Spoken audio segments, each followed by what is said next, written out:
날이 갈수록 더 심해지는 환경 파괴와 그로 인해 점점 살 곳을 잃어가는 동식물들, 이 모든 것들이 합쳐져 미래의 지구는 인간이 살아가기에 더 이상 적합하지 않을 확률이 높습니다. 많은 과학자들이 지구의 멸망은 다른 소행성 충돌이나 외부의 작용에 의한 것이 아닌 인간의 손에 의해 일어날 확률이 가장 높다고 하죠. 이를 타개하고자 나온 방법이 화성 이주입니다. 하지만 화성 이주는 생각만큼 간단하지 않죠. 먼저 지구와 화성의 거리는 너무 멀리 떨어져 있습니다. 지구와 화성은 2년 2개월마다 가장 가까워지는데 이때 약 6개월 정도가 소요됩니다. 가장 멀 때는 약 1년 가까이의 시간이 필요하죠. 더 큰 문제는 화성에 도착한 뒤 다음 비행 주기가 오래 걸린다는 것이죠. 화성에서 약 1년 반 정도를 머물러야 하며 그 이후 다시 지구로 복귀할 때는 또다시 6개월의 시간이 필요합니다. 심지어 화성에서 1년 반 정도를 머무르는데 큰 어려움이 있을 수 있죠.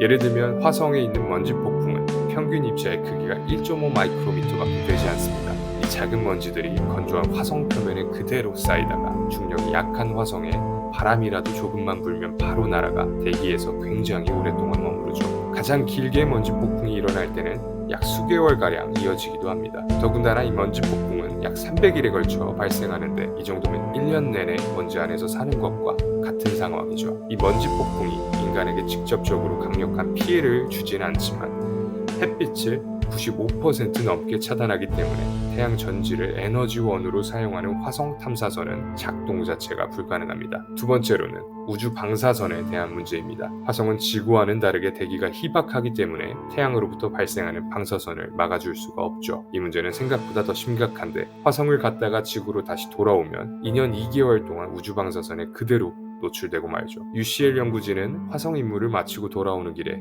신장 투석을 해야 할 가능성을 제기하기도 했습니다. 이 말인즉 2년 2개월 동안만 우주 방사선에 노출되어도 상황이 이렇게나 심각한데 화성에서 삶을 살아간다는 것은 아직도 많이 위험하다는 소리이기도 합니다. 세 번째는 급박한 상황에 대한 대처가 불가능합니다. 사실 우주에서 생활하다 보면 어떤 문제가 생길지 알 수 없죠. 혹시라도 보급 물품들의 이상이라도 생기는 상황이 온다면 벌써부터 눈앞이 아찔합니다. 새로운 보급 물품을 받기 위해서는 최소한 6개월이 넘는 시간을 기다려야 하죠. 더군다나 보급을 실은 우주선에 이상이 생기거나 우주에서 폭발이나 충돌 등 다양한 문제가 발생할 수 있습니다. 하지만 이러한 부정적인 의견들과는 다르게 화성에 대해 굉장히 긍정적인 내용이 최근에 발표되었죠. 최초로 화성에서 물이 발견된 것인데 물의 양이 어마어마해 지구를 그 안에 모두 담글 수 있는 수준이라고 합니다. 인간의 생존에 가장 필요한 부분이 수분인 만큼 화성 이주에 대해 조금은 더 긍정적으로 바라봐도 될 것 같습니다. 인간의 욕심으로 파괴되어 가고 있는 지구를 버리고 새로운 행성인 화성으로 이주한다는 계획을 세우는 인간을 보고 있으면 마치 소 잃고 외양간을 고치는 것 같기도 합니다. 하지만 수많은 미래의 인류를 살리고자 노력하는 과학자들을 보면 경외하는 마음 또한 절로 일어나죠. 아직까지는 불가능에 가까워 보이는 화성 이주. 가까운 미래에 화성 이주가 가능해진다면 여러분은 어떤 선택을 하실 건가요?